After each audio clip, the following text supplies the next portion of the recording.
చలో నెక్స్ట్ మిగతా వార్తల్లో నిన్న మోదీ ఒక ఇంటర్వ్యూ ఇచ్చినారు. బాండ్ల రద్దుతో మళ్ళీ నల్లధనం, ఎన్నికల బాండ్ల వల్ల రాజకీయ పార్టీలకు విరాళాల్లో పారదర్శకత వచ్చింది. మేము పారదర్శకత కోసం ఎలక్టోరల్ బాండ్స్ తీసుకొస్తే సుప్రీంకోర్టు రద్దు చేసింది. ఆ రద్దు వల్ల మళ్ళీ నల్లధనం తెర మీదకి వచ్చింది, మళ్ళీ అవినీతి జరగబోతున్నది, మళ్ళీ రాజకీయ పార్టీల అవినీతి సొమ్మును ఇంకొక రకంగా ఆ పార్టీలు తీసుకోబోతున్నాయి అని మోదీ స్టేట్మెంట్లా కనబడుతున్నది. చూద్దాం. రద్దుతో పరిస్థితి మళ్ళీ మొదటికి, దానివల్ల అందరూ బాధపడతారు. 400 సీట్లు గెలిస్తే రాజ్యాంగాన్ని మారుస్తారనేది దుష్ప్రచారం. దేశంలో ప్రజాస్వామ్యం ఉన్నది, సుప్రీం లీడర్ ఎవరూ ఆవిర్భవించలేరు. ఈడీ సిబిఐల దుర్వినియోగం ఆరోపణ, ఓటమికి విపక్షాల సాకు. ఈడీ కేసుల్లో 3% రాజకీయ నేతలపై, 97% నేరస్తులపైనే. ఈడీ కేసులు కేవలం 3% రాజకీయ నాయకుల మీద ఉన్నాయి, 97% మంది అంతా నేరస్తులే అని చెప్తున్నారు. 2047 నాటికి భారత్ను అగ్రదేశంగా నిలపడమే నా లక్ష్యం. దేశం కోసం పెద్ద నిర్ణయాలు, ఎవరూ భయపడాల్సిన పని లేదు. సనాతన ధర్మం మన రాజ్యాంగంలో కూడా ఉన్నది. ఏఎన్ఐ ఇంటర్వ్యూలో ప్రధానమంత్రి నరేంద్ర మోదీ వ్యాఖ్యలు. సో చాలా రోజుల తర్వాత ఆయన ఇంటర్వ్యూ ఇవ్వడం జరిగింది ఏఎన్ఐకి. అందులో ఆయన చెప్పిన మాటలు, ఇప్పుడు ఈడీ కేసులు పెట్టేసి మీ పార్టీలోకి తీసుకోగానే నిర్మా వాషింగ్ పౌడర్ అని పెద్ద ఎత్తున విపక్షాలు ఆరోపణ చేస్తున్నాయి. సో దాని మీద ఆయన రెస్పాండ్ అవుతూ కేవలం 3% మందే ఉన్న రాజకీయ నాయకులు, ఆయన కేసులలో 97% అంతా నేరస్తులే ఉన్నారని చెప్తున్నారు. కానీ ఆ 3% వాళ్ళని రక్షిస్తున్నామా మనం లేదా అన్నది పాయింట్ ఇక్కడ. ఆ 3% మంది మీ పార్టీలోకి రాగానే వాళ్ళు వైట్ వాష్ అయిపోతున్నారా లేదా అన్నది పాయింట్. 3% అంత ఏం తక్కువ నెంబర్ ఏం కాదు కదా ఉన్న కేసులలో. సో ఇక్కడ పాయింట్ ఏంటంటే ఆయన మాట్లాడిన దాంట్లో ప్రధానంగా మనం విశ్లేషించాల్సింది ఎలక్టోరల్ బాండ్స్. ఎన్నికల బాండ్ల రద్దు వల్ల దేశంలో మళ్లీ నల్లధనం ప్రవహిస్తుందని ప్రధానమంత్రి నరేంద్ర మోదీ పేర్కొన్నారు.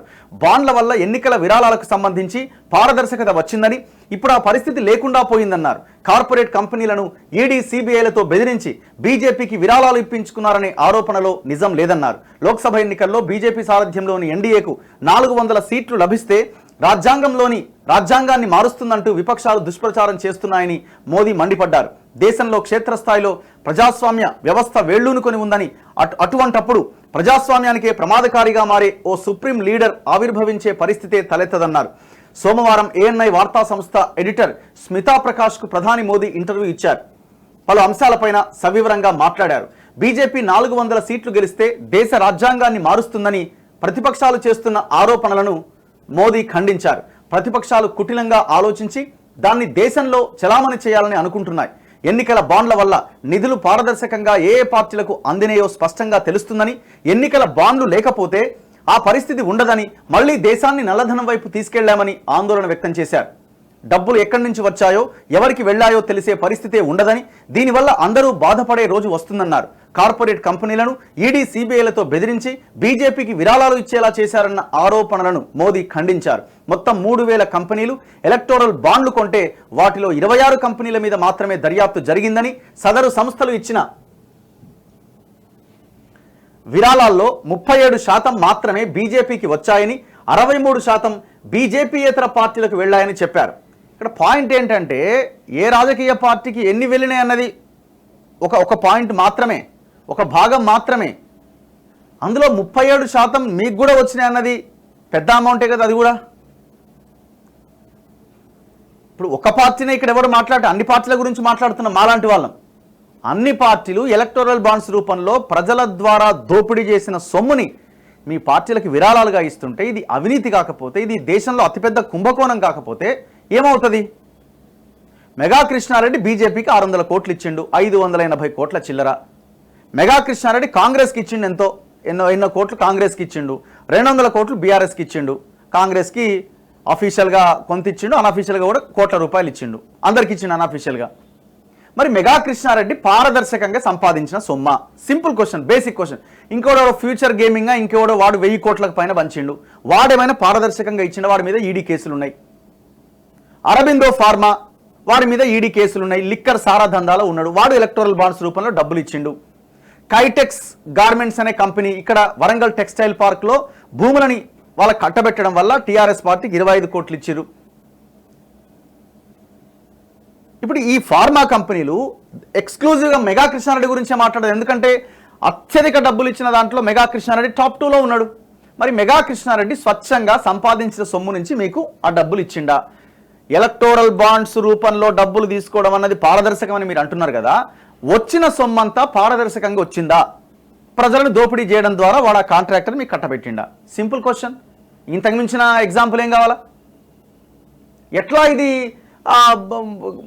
గొప్ప స్కీమ్ అవుతుంది?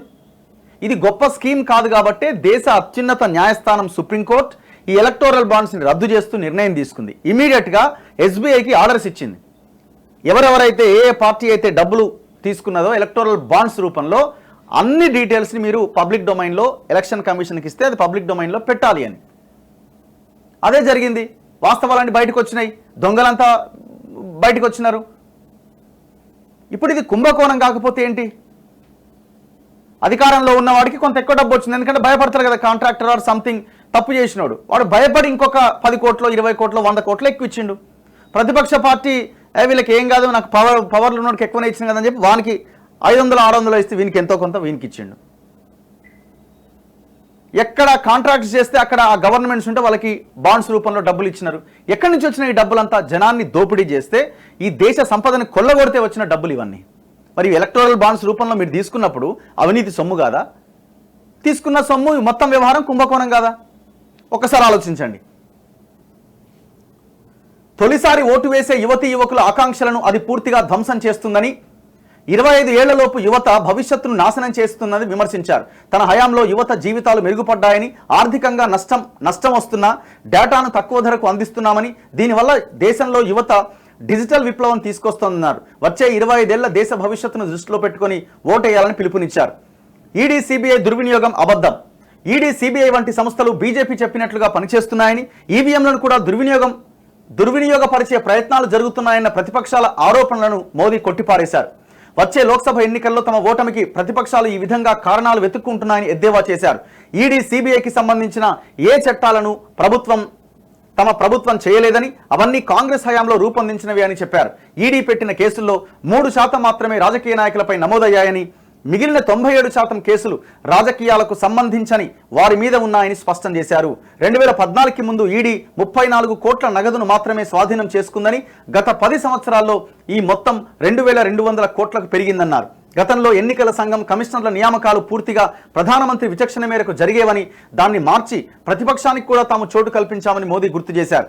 కాంగ్రెస్ హయాంలో నియమించిన ఎన్నికల కమిషనర్లు ఆ పార్టీ అధినేతల కుటుంబానికి సన్నిహితంగా ఉన్న ఉదంతాలు ఉన్నాయని, కొందరు కమిషనర్లకు పదవీకాలం పూర్తయిన తర్వాత రాజ్యసభ సభ్యులుగా, మంత్రులుగా పదవులు కూడా ఇచ్చారని మోదీ పేర్కొన్నారు. బీజేపీ ఆ స్థాయికి దిగజారదని చెప్పారు. 2024 ఎన్నికల రూపంలో దేశ ప్రజలకు ఒక అవకాశం వచ్చింది. 50 నుంచి 60 ఏళ్ల పాటు పాలించిన కాంగ్రెస్ నమూనా ప్రభుత్వం ఉన్నది. మరోవైపు నా 10 ఏళ్ల పాలన ఉన్నది. తప్పులు జరిగి ఉండొచ్చు, కానీ ప్రయత్న లోపం మాత్రం లేదు. అన్ని రంగాల్లో ఈ 2 ప్రభుత్వాలను పోల్చి చూసి ఓటేయండి అని పిలుపునిచ్చారు. ఆ తప్పులో భాగమే ఎలక్టోరల్ బాండ్స్. ఈడీ సిబిఐని గతంలో దుర్వినియోగం చేసినారు, మీరు వచ్చిన తర్వాత కూడా దుర్వినియోగం చేసినారు. ఈడీ సిబిఐలు ఎవరి మీద అయితే నమోదైనాయో వాళ్ళు మీ పార్టీలోకి రాగానే వాళ్ళు వైట్ వాష్ అయిపోయినాయి. ఇది వాస్తవం కనబడుతున్నది. ఆంధ్రప్రదేశ్ తెలంగాణలో ఉన్న లీడర్ల విషయంలోనే కనబడుతున్నది. కొత్తగా చెప్పాల్సిన అక్కర్లేదు. ఇది ఆనాడు దుర్వినియోగం అయింది, ఈనాడు కంటిన్యూ అవుతూనే ఉన్నది. 100కి 100% పూర్తిగా దీన్ని వాడుకుంటున్నారంటే తప్పు, కానీ ఎంతో కొంత శాతం మీరు వాడుకుంటున్నారనేది 100% వాస్తవం. దానికి డౌట్ పడాల్సిన అక్కరే లేదు కదా. రాష్ట్ర ప్రభుత్వాలు రాష్ట్రంలో ఉన్న ఇన్వెస్టిగేటివ్ ఏజెన్సీస్ని వాడుకుంటాయి.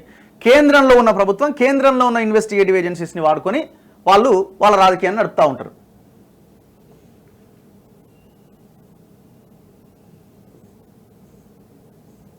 మోదీతో ప్రజాస్వామ్యానికి ముప్ప.